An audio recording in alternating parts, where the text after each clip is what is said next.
en la computadora. Ahí está.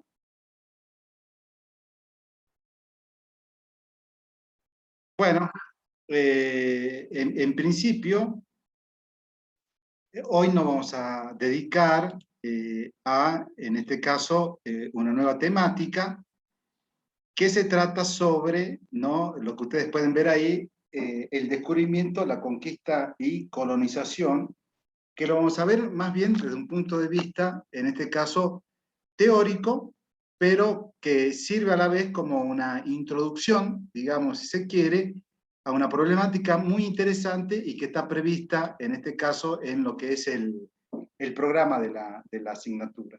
Entonces, eh, vamos a tomar como referencia en esta clase un texto de Dussel, que es un postcolonialista, que lo analiza al tema desde la mirada, en este caso, de la filosofía. Entonces, él trae a colación, para analizar estos procesos que se dan en el siglo XVI en particular, cuatro, en este caso, figuras históricas, las llama él, no necesariamente, en este caso, relacionadas con un marco cronológico exacto, porque obviamente no los hay, sino en realidad son procesos, pero bueno, son como interesantes y que nos llaman a la reflexión. Estos conceptos son el de invención, descubrimiento, conquista y colonización. Estos son, dice Dussel, figuras históricas que tienen contenidos teóricos, espaciales y diacrónicos distintos, ¿no? Teóricos y diacrónicos distintos son, dice, diferentes experiencias existenciales que merecen ser analizadas por separado, ¿no?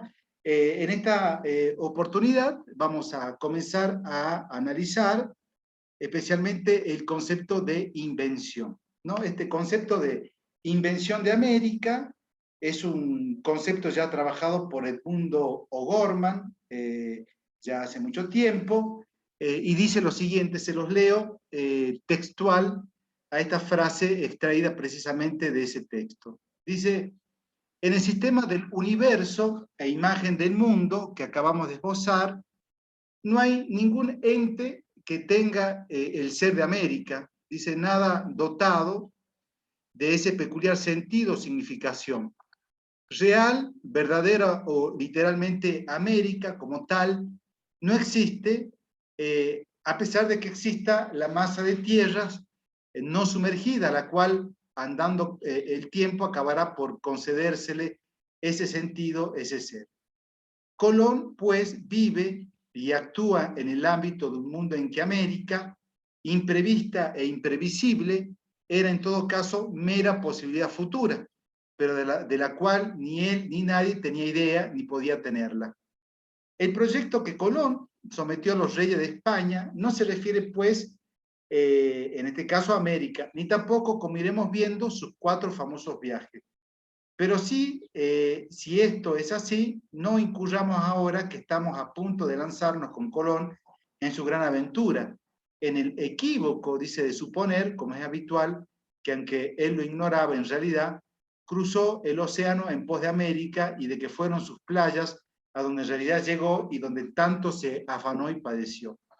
Los viajes de Colón no podían ser viajes a América, dice el texto, porque la interpretación del pasado no puede tener, como la ley es justa, efectos retroactivos. Afirmar lo contrario, proceder de otro modo, es despojar a la historia de la luz con que ilumina su propio devenir y privar a las hazañas de su profundo dramatismo humano, de su entrañable verdad personal. Bueno, en parte este texto resulta como interesante porque nos permite situarnos a finales del siglo XV y principios del siglo XVI en esa organización de un viaje llevado a cabo por Colón y que termina, digamos, llegando a las costas del Caribe, en este caso. Lo que quiere decir el texto es que en ese momento o hasta ese momento esa América o ese continente americano no existía, bueno, obviamente en la mente de Colón, ni menos en la mentalidad, digamos, del europeo en aquel momento, ¿no? Todo lo que acontece a partir de ese momento en que se produce el contacto cultural con ese nuevo mundo, está por inventarse, diríamos en algún sentido. Entonces Colón, obviamente que cuando llega a ese territorio, lo que él piensa en su inmediatez y en base a su estructura de pensamiento, digamos, se quiere, es que en realidad él ha llegado a las Indias. Entonces, en su pensamiento, claro que nada hay como pensar en un nuevo continente, eso luego de un proceso de exploración y todo lo demás, se podrá llegar a dicha conclusión, ¿no? Y entonces, la invención de América sería como esa primera figura que trae a colación, entonces, el amigo, en este caso, filósofo Dussel, ¿no? En la otra figura, que también es como interesante, la llama el descubrimiento. Dice, es una figura, en este caso, posterior a la invención. Eh, Acá dice, a la experiencia también estética y contemplativa, aventura explorativa y hasta científica, dice, del conocer lo nuevo, que a partir de una experiencia resistente y terca, existe romper con la representación del mundo europeo como una de las tres partes de la Tierra. Bueno, acá hay como ideas bien interesantes como para traerlas a colación. En principio, la idea del descubrimiento implica una experiencia espiritual más bien estética, de verse sorprendido ante ese mundo totalmente desconocido, ¿no? Por eso se habla acá, dice, estética y contemplativa.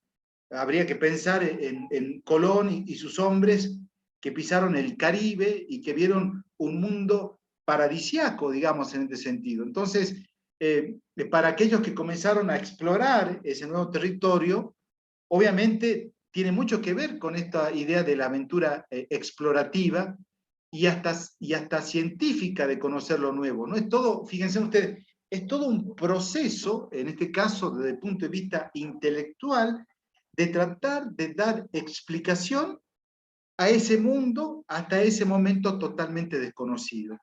Entonces, y obviamente, ¿no? También, como dice esta frase, además de esos procesos intelectuales de dar respuesta a eso que es desconocido, también exige romper con la representación que esos hombres tenían del mundo europeo hasta ese momento y que estaba como dividido en tres partes, ¿no? En este caso, obviamente, cuando decimos tres partes, estamos hablando en principio del mundo europeo, obviamente, por un lado, por el otro, estamos hablando del norte del territorio africano, un territorio obviamente conocido por los europeos, controlado en parte, pero también bajo el control, en este caso, de los musulmanes, y obviamente una tercera parte de ese mundo conocido hasta ese momento estaba asociado al mundo asiático,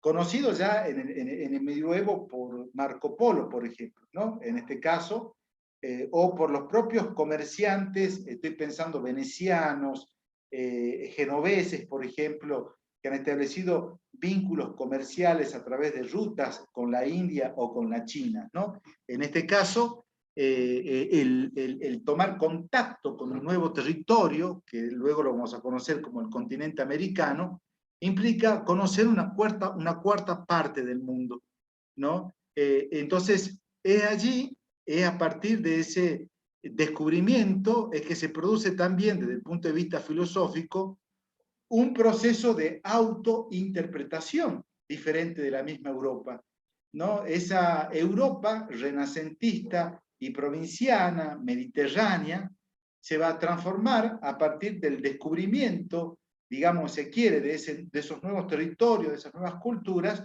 en Europa del centro del mundo, en Europa moderna. Fíjense entonces que el contacto con ese nuevo mundo no ha sido, en este caso, un contacto sin ningún tipo de impacto, sino todo lo contrario, va generando un cambio, en este caso en la manera de cómo se va a interpretar la Europa, a partir, digamos, si se quiere, del contacto, digamos, en este caso, con otras culturas totalmente distintas. Y cuando uno habla sobre la idea de la autointerpretación, lo que quiero que tengan en cuenta particularmente es que esa Europa renacentista que salía del medioevo, se comienza a autodescubrir como superior en relación a las otras culturas, tanto en términos raciales como culturales, ¿no? Es a partir de este momento donde la Europa no va implementando esta idea de jerarquías más bien raciales, en donde lo blanco aparece como superior a lo no blanco. Y en términos culturales, obviamente, hay una serie de elementos ahí que son como interesantes y que van a permitir realizar un juego dialéctico entre lo que se considera superior y entre lo que se considera lo inferior, lo dominado en esta oportunidad. Entonces, por ejemplo, en una introducción de un texto que se llama Cosmografía, se dice que tradicionalmente, fíjense, el orbe, es decir, la isla de la Tierra en la que se alojaba el mundo, se había venido dividiendo en tres partes, como la que nosotros ya sabemos, ¿no? Europa, Asia y África. Y que en vista de recientes exploraciones, ¿no? Ha aparecido una cuarta parte, ¿no? Que como fue concebida por Vespucio, que es Américo Vespucio, que no parece exista ningún motivo justo que impida que se la denomine Tierra de Américo, ¿no? Este territorio va a recibir obviamente el nombre de Tierra de Américo, fíjense. Y mejor aún, América, puesto que Europa y Asia tienen nombre, en este caso femenino, por lo tanto, en vez de llamarse Tierra de Américo, se va a llamar América. Fíjense qué interesante estos procesos intelectuales de la época que van poniendo nombre a ese territorio que por el momento no tenía o no poseía nombres de carácter más bien occidentales, porque no es que no tenían nombres, obviamente, puestos por las civilizaciones que existían en América en aquel momento. Entonces, acá ustedes pueden ver ese mundo conocido hasta ese momento, ¿no? Acá tenemos al mundo europeo, fíjense, ahí está Italia, está Grecia, está la península, en este caso ibérica, parte de lo que se conocía del territorio africano, fíjense, no la totalidad, y obviamente el territorio oriental, conocido a través de los viajes de los mercaderes, ¿no? Hacia lo que es la India o hacia lo que es, en este caso, la China. Ese era el mundo, fíjense, conocido hasta ese momento. Entonces dice el amigo Dussel que descubrir, entonces, y esto para él, aunque podría estar equivocado, digamos, se quiere, porque la idea del descubrimiento se extiende un poco más allá, pero para él esta figura histórica se extendería entre 1502 a 1507, es un periodo en donde se constata la existencia de tierras continentales habitadas por humanos al este del Atlántico. Hasta ese momento, podemos entre comillas en todo caso, desconocidas totalmente, ¿no? Desconocidas totalmente por el europeo.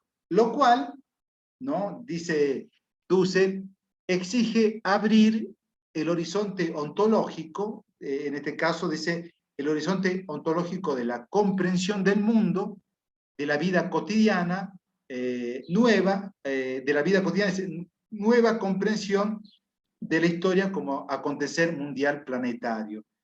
Y en ese contexto es obvio que Europa se va a ubicar como el punto de referencia, en principio, de la historia y en punto de referencia de un discurso en particular que lo posiciona, digamos, como el continente portador de una única civilización, ¿no? Podemos decir así. Entonces, fíjense en este mapa independiente de América, fue impreso en 1540, no tiene nada que ver con el mapa que de repente uno conoce, porque, bueno, obviamente es un mapa que va a ir siendo construido, digamos, en este caso, eh, por los exploradores, que son los primeros etnógrafos, que van como retomando referencias geográficas y también de las culturas, ¿no? De ese territorio que luego va a adquirir el nombre de América. Esto de acá es un mapa mundi de 1658, fíjense que incluye a la derecha el retrato de Américo Vespucio, el que ustedes pueden ver acá, pero ya como que hay una idea más cierta, aunque hay territorios todavía que no aparecen acá. Por ejemplo, estoy pensando en el territorio de Alaska, por ejemplo, pero ya se va constituyendo, digamos, si se quiere, una idea a través del mapa mundi de lo que era el territorio. Y ahí el detalle particular, que inclusive lo vamos a ver en los mapas, es que la Europa se comienza a ubicar en la parte del centro del mapa mundi, ¿no? En la parte del centro en términos de relatos históricos, digamos, se quiere, como así también de un discurso, ¿no? Ese es un detalle que después lo podemos seguir hablando. Acá hay Profe, otro mapa, ¿sí? sí, me da curiosidad saber cuáles habrán sido, digamos, las fuentes como para, ante la inexistencia, por ejemplo, de satélites en esa época, para armar esos mapas, ¿no? ¿Cuáles habrán sido, digamos, en qué se basaban? Bueno, primero, obviamente, hay exploraciones que se van dando y que son sistemáticas por parte de portugueses, por ejemplo. En un mapa anterior, esto de acá, fíjense, Europa, lo que se conocía del mundo europeo, perdón, del mundo africano, en este caso, y a partir de la circunnavegación en este caso, perdón, de los portugueses, acá le voy a poner, se ha logrado ¿no? ir armando las famosas cartas náuticas y otro tipo de cartas mediante diferentes tipos de instrumentos que han servido para la navegación, ¿no? Y para ir definiendo o delimitando los territorios explorados en particular, que se van construyendo precisamente esos mapas, ¿no? ¿Recuerda usted que final del siglo XV y principio del siglo XVI hay todo un periodo de innovación tecnológica, digamos, que permiten en principio ir desconstruyendo la idea del mundo que existía hasta ese momento, ¿no? Ahí los etnógrafos, los geógrafos han jugado un papel evidentemente muy importante, ¿no? A partir de los datos con los cuales ya se contaba. Acá hay otro mapa, fíjense usted también, o ustedes en todo caso, esta de acá es de 1507, obviamente con muchas falencias, porque hubo territorios que aún no habían sido explorados en su totalidad y por lo tanto no aparecen en este mapa mundial. ¿No? El Américo Vespucio, acá es bien interesante este texto que les voy a leer, porque recuerdan ustedes que cuando leían sobre la etnohistoria y el tema de las fuentes, una de las primeras fuentes que utilizaban los etnohistoriadores se refería al tema de, en este caso, las crónicas, que eran fuentes, en este caso, escritas por etnólogos intuitivos, decían, ¿no? En algún momento creo que Rojas, en este caso, bueno, ellos son los que van como brindando información o primeros datos sobre ese otro cultural del cual se ocupa la materia en este caso, ¿no? Y una de esas primeras referencias es la del Américo Vespucio, por ejemplo. Dice, describe con una pluma alegre y coloreada los viajes que ha realizado, ¿no? Seguramente ahí aportó como interesantes referencias para la construcción de un mapa. No, este Américo dice, supo captar maestramente el paisaje, las montañas, los ríos, los animales feroces, la variedad de los árboles, y ahí aparece referencia de la cultura, dice el carácter de los hombres desnudos. En aquellos países, dice Vespucio, hemos encontrado tan multitud de gente que nadie podría enumerar como se lee en el Apocalipsis. Todo de uno y otro sexo van desnudos. No se cubre ninguna parte del cuerpo y así como han salido del vientre de la madre, así hasta la muerte va. Tienen cuerpos grandes, bien plantados y proporcionados, tirando al rojo, lo cual pienso les acontece porque andando desnudos son teñidos por el sol. Tienen los cabellos abundantes y negros, son ágiles en el andar y en los juegos, de una franca y hermosa cara que ellos mismos destruyen. Fíjense en cómo se va describiendo desde el punto de vista etnográfico a ese otro, ¿no? Dice, acá en detalle bien interesante, dice, pues se perforan las narices, los labios y las orejas, ¿no? Como en la actualidad cuando nos ponemos los piercing, por ejemplo, y dice, he visto muchos que tienen en la cara 7 perforaciones, cada una de las cuales tenía el tamaño de una ciruela, ¿no? Hicieran ellos estas perforaciones con piedras cerúleas, marmóreas y de alabastro, ¿no? Otra costumbre, en este caso en su intención de ir como recolectando y dando aportes sobre la cultura de ese otro y que además sirve a ese mundo europeo para posicionarse como superior en términos culturales, dice, hay entre ellos muy atroz y fuera de toda credulidad humana, pues siendo sus mujeres lujuriosas, hacen hinchar los miembros de sus maridos de tal manera que parecen deformes y brutales, y eso con un cierto artificio suyo, y la mordedura de ciertos animales venenosos, y por causa de ellos muchos lo pierden y quedan eunucos. Así estuve 27 días en una cierta ciudad, donde vi en las casas la carne humana salada y colgada de las vigas, como entre nosotros se usa insertar el tocino y la carne de cerdo.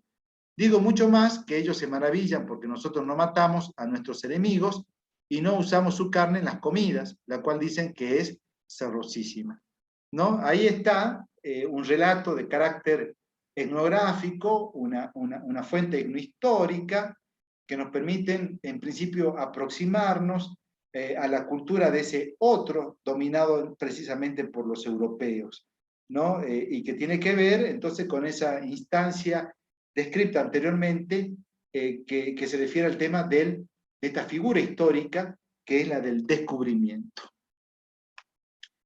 Pero también a esta figura del descubrimiento le acontece otra en particular, que es la que se refiere, en este caso, al tema del, fíjense ustedes, al tema de la conquista, ¿no? En este caso, en particular, dice conquista, se entiende como una relación que a diferencia del anterior, del descubrimiento, dice, ya no es estética o cuasi científica de la persona naturaleza, ¿no? Esta figura, dice Dussel, es mucho más práctica, ya se trata de una relación de persona a persona, ¿no? Es una relación de carácter política y militar.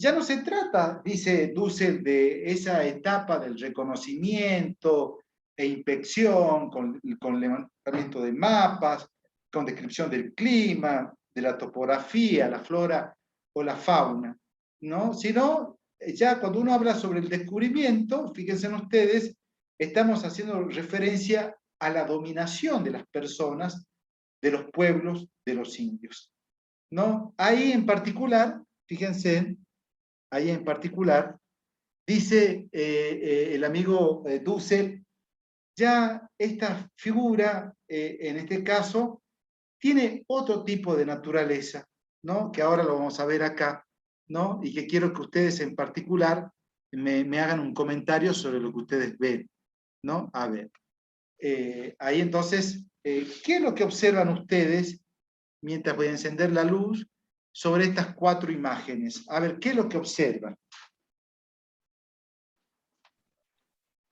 Profe, yo creo que hace referencia a, digamos, a cuando se conquistó, cuando se descubrió en teoría, digamos.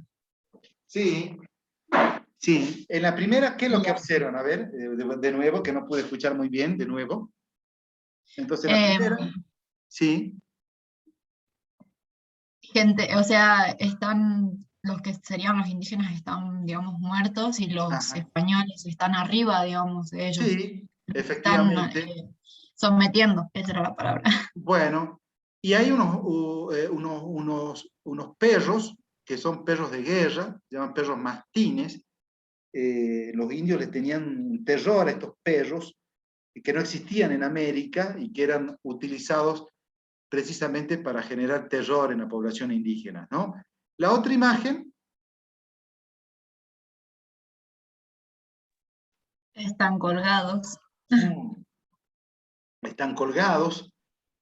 Vean ustedes, si bien es una representación gráfica, la diferencia entre unos que están vestidos y los otros que están desnudos. ¿Qué es lo que está haciendo ese personaje ahí contra una pared? ¿Qué es lo que está haciendo? ¿Qué es lo que tiene entre Y manos? está por azotar a uno de los hijos probablemente de los que hayan colgado y los están prendiendo fuego. Sí, sí, sí, sí. ¿Usted cree que está por azotar o qué le está por hacer? Sí, calculo que sí, porque parece que lo estuviera como por tirar contra ese muro que hay ahí. Exacto. Sí, en realidad, bueno, estas imágenes muestran esto que les decía anteriormente, ¿no? Ya no hablamos de la contemplación, ¿no? El de sorprenderse por eso desconocido. Ahora ya la relación es de hombre a hombre, y esa relación, el de la conquista, digamos, es una relación violenta, fíjense. Abajo, ¿qué es lo que se observa? No sé yo por qué veo todo como si fuera parte de un ritual. Es que más que ritual, ¿quién era que estaba hablando? ¿Quién era? Yo, Sí, Hernán. Hernán.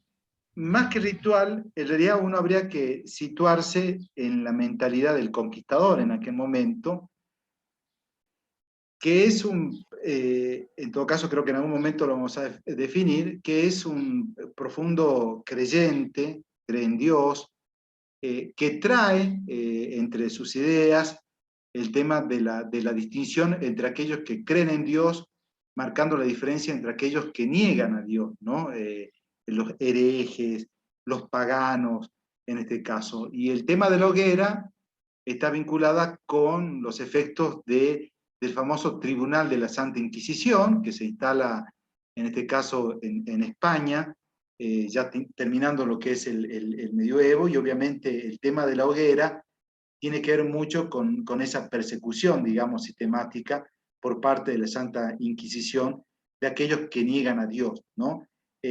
Tanto en uno como en otro. En la de abajo ustedes van a ver la imagen de este cura tratando de convertirlo, digamos, a este hombre que está en la hoguera, ¿no?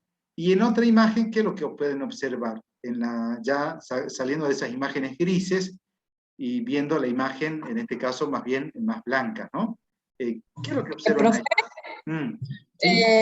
Bueno, el que está o sea, hay uno sentado que es uno de ellos, de los colonizadores, y el otro es como que lo traicionó, digamos. Sí, sí, sí, sí. Uno es Cortés, la que está al lado de Cortés es la amiga Malinche, que algunos lo ven como traidora, pero que ella actúa en este caso como la traductora, ¿no? Y el otro, bueno, parece, emisarios aztecas que le están llevando tributos, ¿no? A Cortés para convencerlo de que no avance hacia la ciudad azteca de Tenochtitlán, por ejemplo, ¿no? Pero que muestra, en principio, bueno, y a ver, yo voy a traer agua, pero cuéntenme ustedes, fíjense, detrás de Cortés, ¿qué es lo que pueden observar ahí? Espérenme un ratito.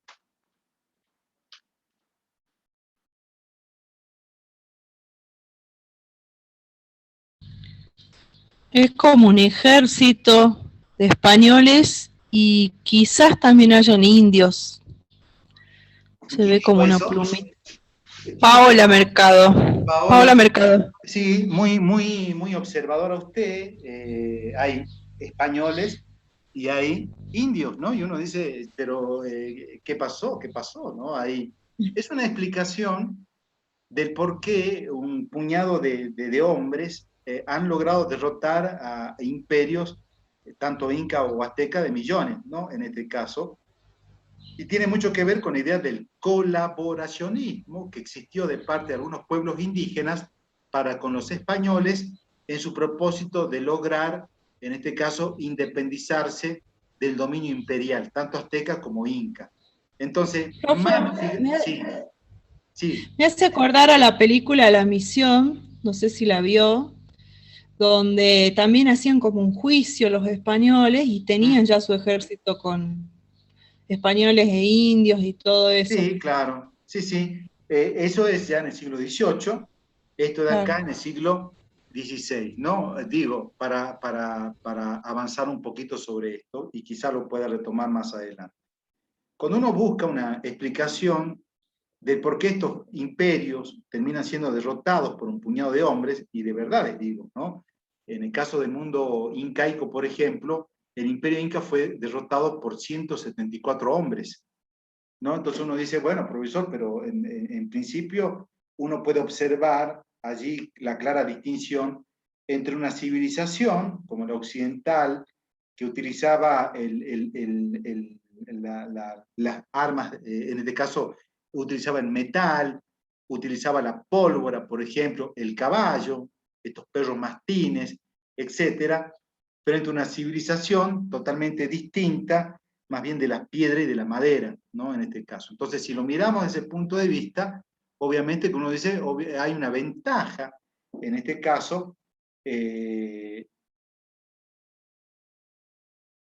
no sé, hay un compañero que dice la figura que está en el pedestal,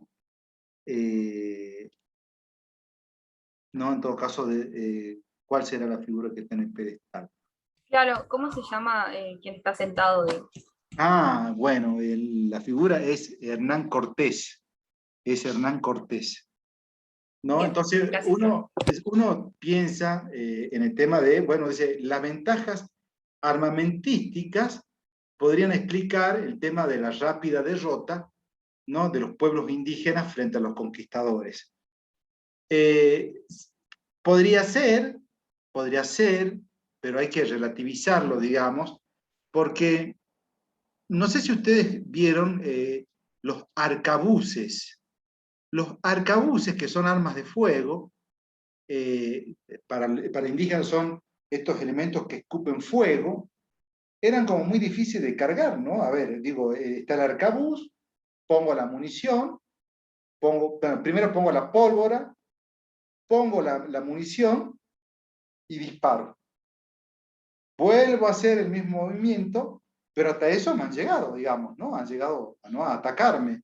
Entonces, si uno comienza a mirar o pensar el tema de la eficacia de las armas de fuego, uno dice sí, han sido eficaces, pero no fundamentales, ¿no? En principio, habría que pensar que la caída de estos imperios, más los europeos, no solamente respondió, en este caso, al uso de las armas de fuego, sino también podríamos pensar en el uso del caballo, por ejemplo, y también al factor de las epidemias. Las epidemias, en particular, han avanzado mucho más rápido que las huestes conquistadoras, y ello ha terminado, fíjense, diezmando a la población indígena, ¿no? Entonces, muchas veces pasó que entraban las huestes conquistadoras en determinadas, en este caso, ciudades, que las había obviamente, y su población estaba muerta, ¿no? Por efecto de la viruela, por efectos de enfermedades tan simples como la gripe o el resfrío, fíjense. Y un elemento igualmente determinante también en la conquista fue la ayuda, ¿no?, de estos pueblos indígenas que veían en los españoles la posibilidad de liberarse del yugo imperial, ¿no?, en este caso. Continuando con esto, que espero que le haya gustado esta partecita, acá hay otra. ¿Quién me dice qué observa en esta imagen? También es muy interesante.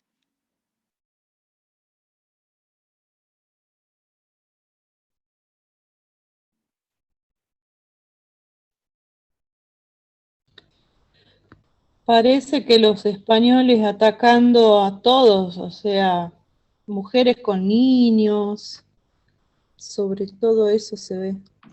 Sí, Mujeres, están siendo atacados, ¿no? Fíjense la imagen del fondo, la del fondo, sí. hay un hombre ahí, ¿no?, con una espada, ¿no? Y hay una mujer ahí, parece embarazada, ¿no? Estas imágenes muestran la crudeza de la situación de conquista, ¿no? En este caso, que se puede ver acá en esta frase. Fíjense. Esta es la opinión de Ginés de Sepúlveda, alguien muy influenciado por el pensamiento aristotélico, y dice lo siguiente, dice, con perfecto derecho, dice, ¿no? Los españoles ejercen su dominio sobre estos bárbaros, ¿no? Del Nuevo Mundo e islas adyacentes, los cuales en prudencia, ingenio y todo género de virtudes y humanos sentimientos son tan inferiores, fíjense, tan inferiores a los españoles como los niños a los adultos, las mujeres a los varones, como los monos a los hombres. ¿Qué mayor beneficio y ventaja saludable pudo acaecer a estos bárbaros que el quedar sometidos al imperio de quienes con su prudencia, virtud y religión los han de convertir de bárbaros y apenas hombres en hombres civilizados, en cuanto pueden serlo, de viciosos en honrados y probos, de impios y siervos de los demonios, en cristianos y adoradores del verdadero Dios y de la verdadera religión? Fíjense en ustedes esta frase leída en esta oportunidad, las categorías, en este caso negativas, ¿no? Que son adscriptas, en este caso, a los indígenas, ¿no? Fíjense, yo ahí, perdón, ustedes pueden ver, esperen, esta de acá. Habla de bárbaros, fíjense, perdón. Habla de bárbaros. ¿Qué más? Más abajo, que dice como los niños a los adultos, habla de los, en este caso de los indios como niños, como infantiles, digamos en este caso. Fíjense. Vicioso puede ser. Exactamente, señor, viciosos, impios y siervos del demonio, por ejemplo, cuando ustedes saben muy bien que en estos pueblos, antes de la presencia de los europeos, la figura del demonio no existía, en todo caso, ¿no? se interpreta este tipo de creencias bajo las categorías más bien occidentales, digamos, se quiere, son adoradores, ¿no? En todo caso lo que hay que convertirlos es en cristianos y adoradores del verdadero Dios, de la verdadera religión. ¿Cuál sería la verdadera religión? La respuesta en todo caso es la de ser católicos, en este caso, etcétera, digamos, ¿no? Es más, fíjense, son comparados como monos, ¿no? Inferiores a los españoles, como los monos a los hombres, ¿no? Son los indígenas o están más vinculados a la naturaleza que a la cultura. Y esto sirve como para marcar una distinción clara entre lo que son los indígenas por un lado y los españoles por el otro. Los indígenas, naturaleza; los españoles, civilización. Los indígenas inferiores, los españoles superiores, ¿no? Los bárbaros versus los incivilizados, ¿no? Entonces, uno dice, ¿en qué medida estos escritos generados por teólogos, los escritos generados por estos etnólogos o etnógrafos intuitivos, sirve o sirvió para posicionar al mundo europeo, ¿no? En una posición obviamente de superioridad racial y cultural, ¿no? Es bien interesante ese tema. Esta es la opinión de Manco Inca Yupanqui, un inca, ¿no? Hijo de Huayna Cápac, que dice lo siguiente, ¿no? Todas las amonestaciones que nos hacen los obran ellos al revés. Su codicia ha sido tanta que no han dejado templo ni palacio que no hayan robado, ¿no? Pretenden tenernos tan avasallados y sojuzgados que no tengamos más propósito que buscarles metales y proveerlos de nuestras mujeres y nuestro ganado. Dice, además, esto opina Manco Cápac de los españoles, dice, además han atraído a los yanaconas. ¿Qué le debemos para que con estos caballos y armas nos hayan hecho tanta guerra? Me parece cosa injusta que procuremos con toda determinación morir sin quedar ninguno o matar a estos enemigos nuestros tan crueles. Esta es la opinión entonces de Manco Inca. Y esta de acá, a ver, ¿qué observan ustedes de esta imagen? ¿No? Que es bien representativa. ¿No? A ver.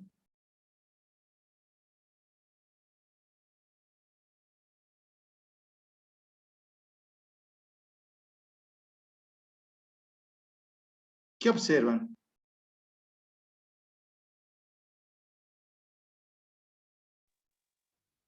Mutilaciones. Y puede Mutilaciones. ser, Sí, profesor, también un poderío de armas, porque están ok, con armaduras, exacto. espadas, Sí, y sí. los indios no tienen nada. Sí, exactamente. E Además, inclusive, sí, jerarquía de los indios también, porque están más vestidos, tienen como más, no son indios bueno, cualquiera. sí, sí, puede ser. Estamos hablando de aztecas en este caso. ¿Qué es lo que portaban los españoles ahí? ¿Qué es lo que tienen a diferencia de los indígenas Espadas. muertos? ¿Qué más? Armaduras. Armaduras, Natalia, muy Escudos, bien. Sí, sí, lanzas. sí. Estamos hablando entonces de un choque de dos civilizaciones totalmente distintas, ¿verdad? Les voy a leer este canto azteca del siglo XVI. Dice, en los caminos yacen dardos rotos, los cabellos están esparcidos, destechadas están las casas, enrojecidos tienen sus muros, gusanos pululan por calles y plazas, y en las paredes están salpicadas los sesos. Rojas están las aguas, están teñidas, y cuando las bebemos es como si bebiéramos agua de salitre. El llanto se extiende, las llamas gotean, las lágrimas gotean allí en Tlatelolco. ¿A dónde vamos, oh amigos? Bueno, haciendo referencia entonces a esto que uno llama como, bueno, denomina como conquista, ¿no? Entonces, acá la conquista, para ir terminando con esta parte y no aburrirlos, es un proceso, dice, militar, práctico, violento, que incluye dialécticamente al otro como lo mismo, ¿no? En este caso, continuando con esta, quería traerles a colación el tema de cuáles eran las características del conquistador, para que tengan en cuenta. Acá tenía algo más para leerles, fíjense, dice, esta es la frase del amigo Fray Bartolomé de las Casas, dice, entraban los españoles en los poblados y no dejaban niños, ni viejos, ni mujeres preñadas que no desbarrigaran e hicieran pedazos. Hacían apuestas sobre quién de una cuchillada habría un indio por medio o le cortaba la cabeza de un tajo. Arrancaban a las criaturitas del pecho de sus madres y las lanzaban contra las piedras. A los hombres les cortaban las manos, a otros los amarraban con paja seca y los quemaban vivos, y les clavaban una estaca en la boca para que no se oyeran los gritos. Yo soy testigo de todo esto y de otras maneras de crueldad nunca vistas ni oídas. Esto lo escribe un defensor de las poblaciones indígenas, que es Fray Bartolomé de las Casas, fíjense ustedes. Entonces, para avanzar un poquito, creo que hay que reflexionar respecto a la característica del conquistador, ¿no? En principio, lo que hay que decir es que el conquistador fue hombre, ¿no? Las mujeres comenzaron a llegar tiempo después, pero quienes llevan a cabo el proceso de conquista territorial fueron hombres. Entonces, dice, el que establece sobre otros pueblos la dominación del mundo español, posteriormente del europeo en general, es un militar, es un guerrero. No es cualquiera. Es un hombre que tiene mucha experiencia en el arte de la guerra, particularmente porque vienen de una península ibérica que terminó expulsando a los musulmanes hacia lo que es la parte norte del territorio africano. Entonces, obviamente que en ese proceso de la famosa reconquista española, son hombres que tenían como el hábito de la guerra y conocían respecto al tema de la táctica, ¿no?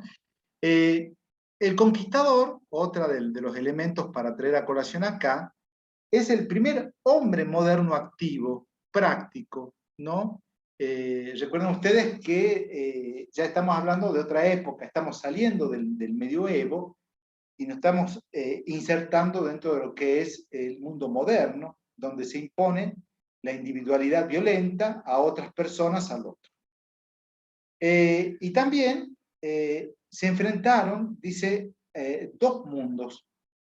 El uno moderno, de sujetos libres que decidían en común acuerdo, y el otro, el del más grande imperio del Nuevo Mundo, completamente limitados a sus tradiciones, sus leyes adivinatorias, sus ritos, sus cultos y sus dioses. Entonces ahí tenemos la confrontación que existe entre dos mundos que en términos culturales son radicalmente distintos, ¿no? Entonces la primera relación que se da acá fue de violencia, ¿no? Una relación militar de conquistador-conquistado, de una tecnología, fíjense, militar desarrollada contra la tecnología militar subdesarrollada, como la que vimos en la imagen anterior, y la primera experiencia moderna fue la de superioridad del yo europeo sobre el otro primitivo, rústico y superior, ¿no? Y es un yo, obviamente, violento militar, que codicia, que anhela riqueza, poder y gloria, porque lo que hay que traer a colación acá es, ¿no?, qué era lo que buscaban en el continente americano estos hombres. Y obviamente, lo que los trae acá particularmente es la codicia, ¿no? Buscaban prestigio social, el reconocimiento social, y principalmente el tema de la riqueza en los primeros tiempos, ¿no? También luego obviamente será, pero en estos primeros tiempos la riqueza estaba asociada a la posibilidad, digamos, se quiere, de saquear los templos, las tumbas, etc. Hay todo un periodo inicial de saqueamiento de los templos. Entonces, de eso uno habla cuando se refiere a esta figura histórica que es la conquista, ¿no? Es, dice, una afirmación práctica de yo conquisto, y la negación del otro como otro, ¿no? Esa conquista es sumamente violenta, el conquistador tiene un ego violento y guerrero, ¿no? La situación, dice, pocas veces era idílica, aunque injusta igualmente, ¿no? Como en el caso descrito, bueno, hay un caso en Tlaxcala. Entonces, la dominación, como ven ustedes ahí, o el dominio del cuerpo de la mujer india, es parte de una cultura que se basa también sobre el dominio del cuerpo del varón indio, ¿no? Entonces, al cuerpo del hombre se lo va a explotar por el trabajo, en este caso. Bueno, hay imágenes ahí para traer a colación. Esta de acá es la manera de cómo terminan matando, en este caso, a uno de los últimos líderes étnicos, que es Tupac Amaru I. Fíjense, esta de acá es una situación que nos muestra la confrontación entre españoles e indígenas, la civilización, en este caso de las armas de metal, las armas de fuego, contra una que tiene características totalmente diferentes, obviamente, y a esa figura le viene otra nueva, que es la figura de la colonización. Entonces, la colonización del Nuevo Mundo, acá no es una metáfora, sino que tiene un sentido fuerte, ¿no? La idea de colonia viene, en este caso, de la figura de colonia romana, que eran las tierras y cultura dominadas por el imperio, ¿no? Acá ya dejamos esa instancia de conquista y comenzamos a instalar ciudades, instituciones, población en general, para explotar, primero para dominar el territorio, pero obviamente para explotarla económicamente, fíjense. Entonces, América Latina es como la primera colonia de esa Europa moderna, y se va a convertir históricamente en la primer periferia antes que la propia África y el Asia, ¿no? Entonces, eso me parece que era como un detalle interesante traerles a colación, en este caso, sobre la conquista. ¿Qué opinión tienen? A ver, ¿qué opinan? ¿Hay alguna opinión para agregar? Así seguimos con el último power.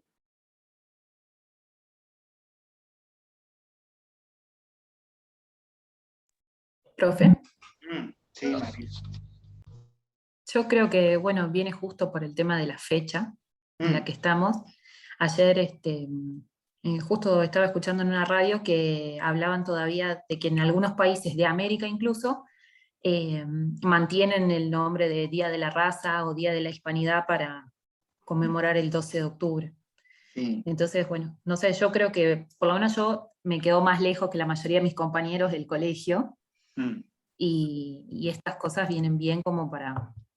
Uno ahora ya tiene mucha más información que ha cambiado los puntos de vista y es bueno seguir nutriéndose y abriendo los ojos de cosas que uno no, quizás no las tiene siempre tan presentes.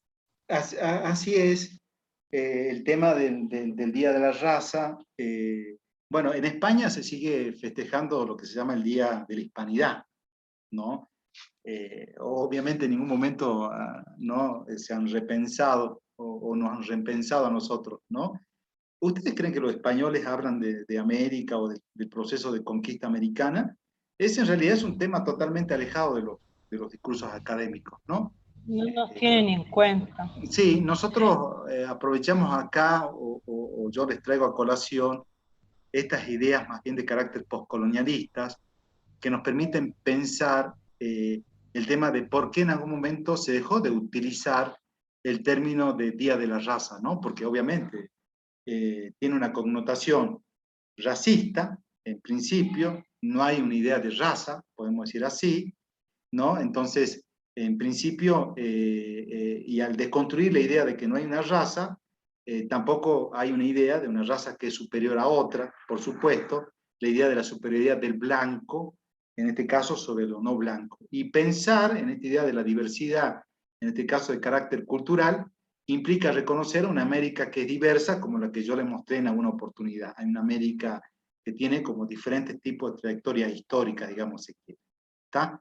Bueno, Profe, sí. en el imaginario colectivo todavía, a pesar de que hemos evolucionado bastante, todavía se sigue viendo a los indios, digámoslo así, o a los aborígenes como seres inferiores al resto.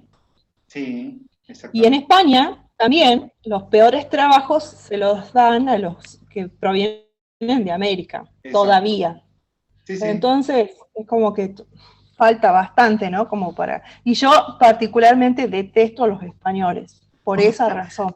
Bueno, pero no es para tanto en realidad, porque no tiene nada que ver los españoles de la actualidad con Sí, pero esos procesos, ¿no? es increíble cómo todavía nos denigran o todavía nos ven como si fuésemos seres inferiores, los que venimos de América. Es increíble, por lo menos la gente que yo conozco, ¿no? Bueno, me dan 2 minutitos, traigo agua y seguimos con la última parte, por favor. No corte.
Bueno, seguimos con esta última partecita.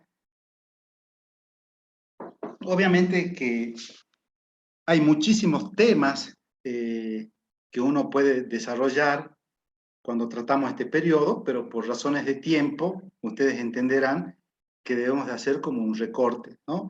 Y retomar como algunas ideas muy importantes para nosotros del periodo colonial.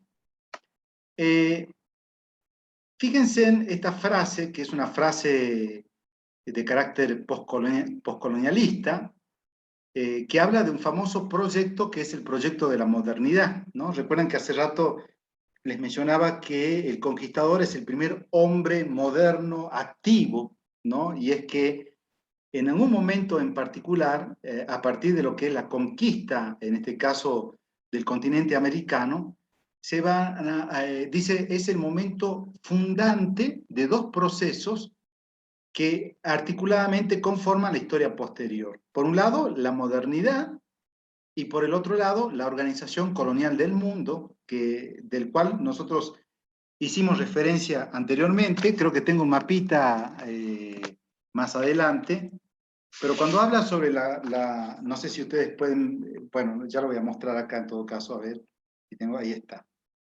Ya lo voy a mostrar en el mapa ese. Cuando uno habla sobre la organización colonial del mundo es esos procesos de construcción ideológica que han llevado a posicionar a Europa en el centro del mapa mundi, ¿no?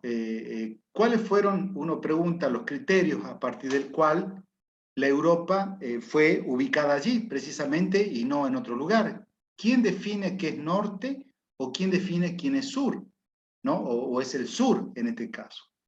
Entonces, eso lo vamos a ver un poquito más adelante.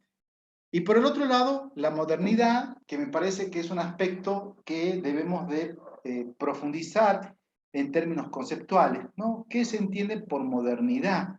¿No? Un concepto que lo manejamos siempre, pero muy pocas veces reflexionamos sobre él.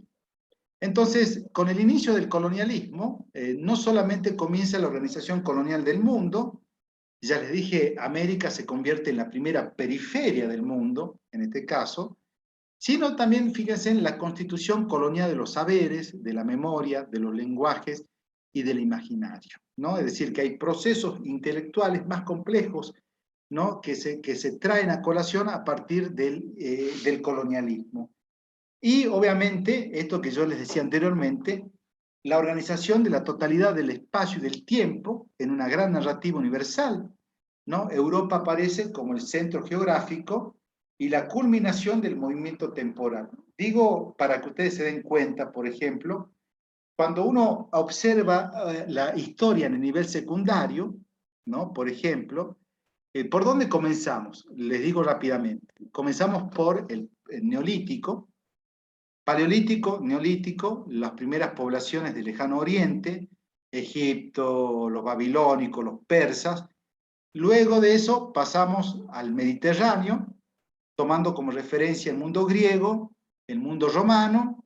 Luego seguimos situados en el mundo romano con el feudalismo, después seguimos con el descubrimiento de América, pero todo ese acontecer histórico necesariamente nos lleva a situarnos en el mundo europeo, desconociendo las trayectorias históricas de otras civilizaciones, ¿no? Ese es un aspecto bien interesante que quiero que lo tengan en cuenta. Y acá también, cuando hablamos de los cronistas, ya saben, estos etnógrafos intuitivos, se da, dice, inicio a la masiva formación discursiva de construcción de Europa Occidente y lo otro, del europeo y el indio, desde la posición privilegiada del lugar de enunciación asociado al poder imperial, ¿no? Esto es fácil de decir, ¿desde dónde se enuncia, desde dónde se generan estos estereotipos negativos en relación a ese otro cultural, ¿no? Y ahí obviamente que los americanos salen perdiendo en ese relato histórico, ¿no? Esta es una frase de Eduardo Galeano, que es bien interesante. Dice, hasta el mapa miente. Aprendemos la geografía del mundo en un mapa que no muestra el mundo tal cual es, sino tal cual sus dueños mandan que sea. En el planiferio tradicional, el que se usa en las escuelas y en todas partes, ¿no? El Ecuador no está en el centro, el norte ocupa 2/3 y el sur 1. América abarca en el mapa mundi menos espacios que Europa y menos que la suma de Estados Unidos y Canadá, cuando en realidad América Latina es 2 veces más grande que Europa y bastante mayor que Estados Unidos y Canadá. El mapa que nos achica simboliza todo lo demás. Geografía robada, economía saqueada, historia falsificada, usurpación cotidiana de la realidad del llamado tercer mundo, habitado por gente de tercera, abarca menos, come menos, recuerda menos, vive menos, dice menos. Esta es una frase de Galeano, y este es un mapa que él propone, ¿no? Dice uno, ¿quién dice que Europa debe estar ubicada donde ellos se ubicaron actualmente, ¿no? ¿Quién dice que ellos son el centro o deben estar en el centro del mapa mundo? ¿No? Entonces, bien interesante esa reflexión. Ahora, ¿cuáles son las características de la civilización moderna? ¿No? Como para que ustedes lo tengan en cuenta. En primer lugar, hay que decir entonces que la civilización moderna se autocomprende como más desarrollada y superior. Es más, ellos nos han impuesto la idea de que hay una única civilización posible, que es la civilización occidental, y es la que se encargan, ¿no? En la actualidad, y ustedes lo pueden ver a través de los medios de prensa y todo lo demás, de difundir en el mundo, ¿no?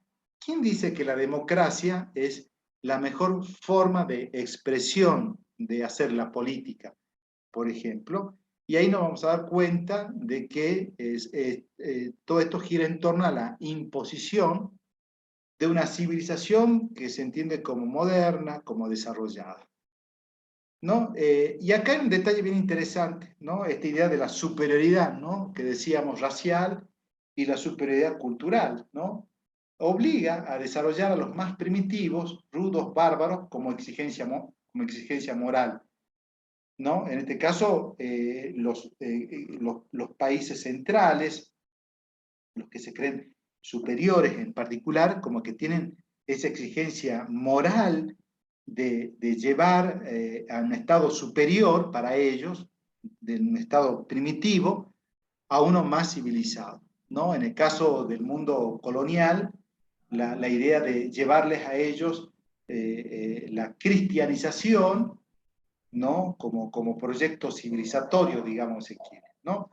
El camino de dicho proceso educativo de desarrollo debe ser seguido por Europa, ¿no? Es, de hecho, dice, un desarrollo unilineal y a la europea, ¿no? Y como el bárbaro, fíjense, se opone al proceso civilizador, esto lo van a ver más claramente en el siglo XIX, la praxis moderna debe ejercer en último caso, la violencia si fuese necesario, ¿no? Para destruir los obstáculos de la tal modernización, para lo cual aplican la idea de la guerra justa colonial.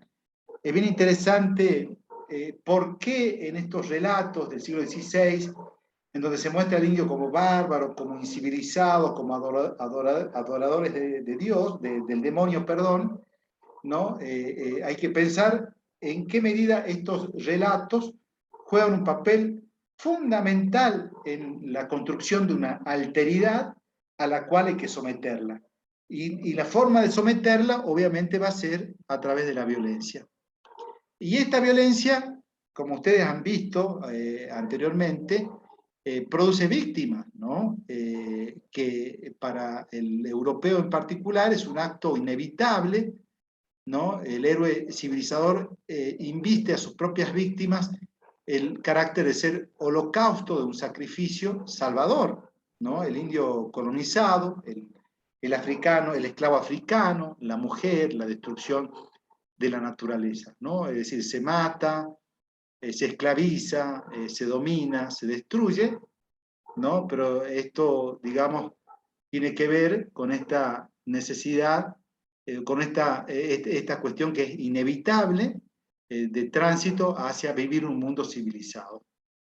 Entonces, para el moderno, obviamente, ¿no? La aplicación de la violencia, de procesos civilizatorios y todo lo demás, el bárbaro tiene la culpa, ¿no? Porque el bárbaro, para el europeo, es el que se ofende, es el que se opone al proceso civilizatorio.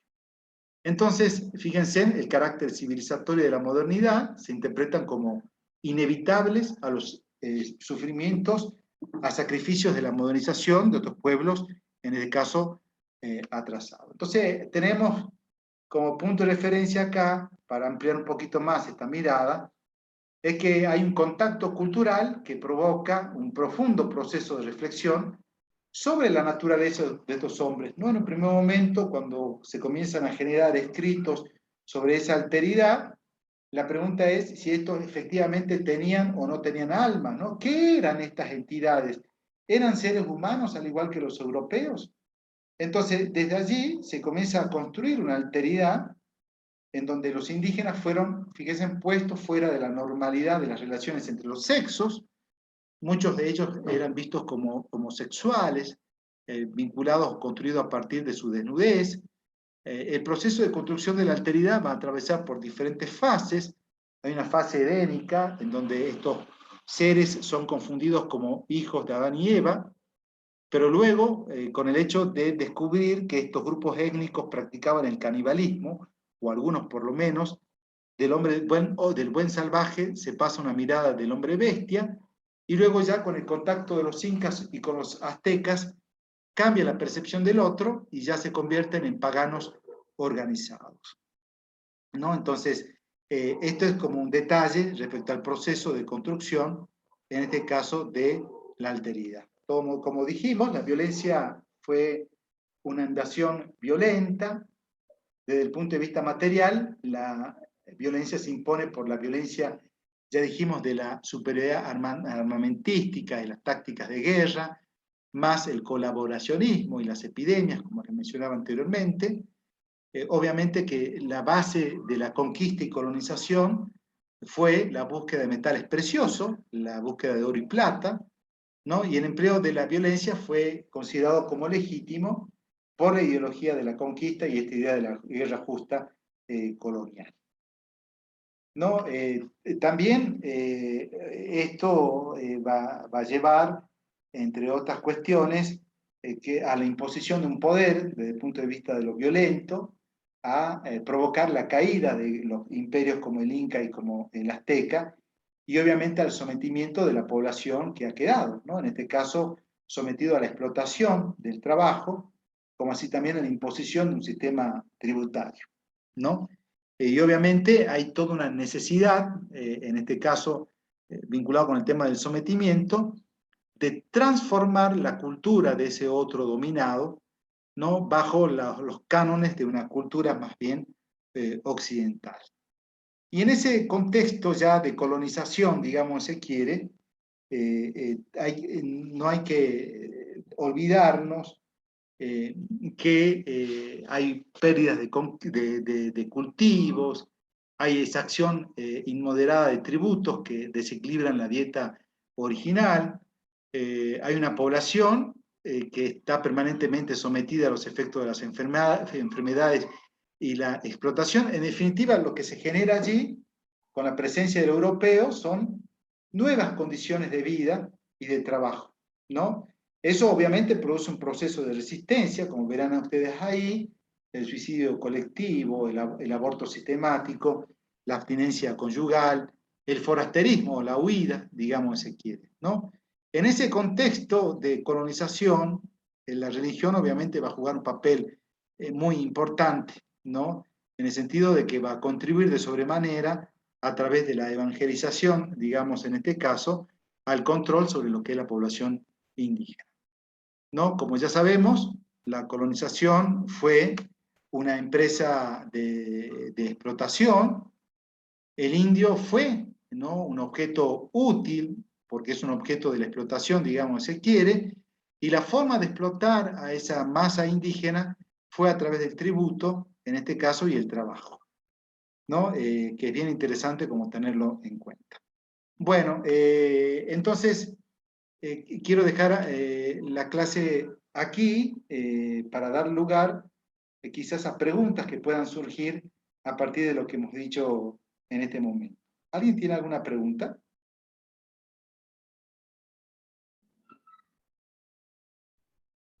Nosotros del periodo colonial solamente vamos a leer el texto de Bonfil Batalla sobre el tema de la categoría de indio. En este caso recuerden que es una categoría homogeneizante, es una categoría supraétnica, no se olviden ustedes de mencionar ese aspecto, porque al ser supraétnico, desaparece las singularidades de los pueblos, ¿no? Dejan de ser quiché, dejan de ser, por decirles, yaguito, calchaquí, collas, aymaras, quechuas, para pasar a ser denominados simplemente como indios, ¿no? Y esta es una categoría de carácter económica fiscal, porque indio está asociado con el tema del ser tributario de la corona. Entonces, en algún momento, obviamente que el tema de las discusiones sobre si el indio tenía o no tenía alma, termina desencadenándose a favor de la idea de que el indio tenía alma y por lo tanto podía ser sometido a los procesos de evangelización, pero también lo convertía en un súbdito de la corona, y en ese sentido debía de pagarle un tributo, ¿no? Es bien interesante el periodo colonial, tan solo digo, lo vemos a partir de este texto, y nada más, ¿no? Ya tenemos que pasar por cuestiones de tiempo al periodo republicano, pero espero que haya sido como interesante esta primera parte, como para que ustedes después se puedan interesar, ¿no?, en lo que es el periodo colonial. Muy bien. Bueno, hay que presentar el trabajo práctico, entonces, de Bonfil Batalla. La semana que viene tendríamos nuestro primer parcial. La modalidad del primer parcial sería que nos encontraríamos a las 18:30, yo les dejo las consignas de trabajo y ustedes tienen hasta las 12 de la noche para completar el trabajo que sería domiciliario e individual. Los temas que entrarían ahí, ¿no?, son referenciados a partir de la bibliografía que nosotros hemos leído hasta este momento.